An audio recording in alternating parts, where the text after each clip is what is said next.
每日香港樓市點評2026年7月14日，世界盃賽程已接近尾聲，而新盤市場趁世界盃熱潮短休1個月，新盤市場又將回歸熱鬧。新地元朗千裕即將登場外，部分大型新盤亦展開遠銷，有華人置地發展西九龍長沙灣大型新盤項目，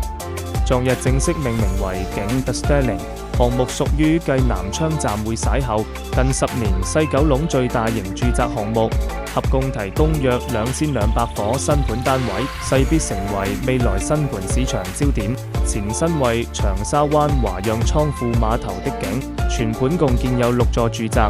其中第一期涉逾500伙，戶型涵蓋1房至3房，主打2房單位，另設有小量特色戶。項目預計於短期內獲批預售樓花同意書，物業預計關鍵日期為2028年底。中遠期樓花項目。以上香港地產最新訊息，由世紀21香港 C2UHK 提供。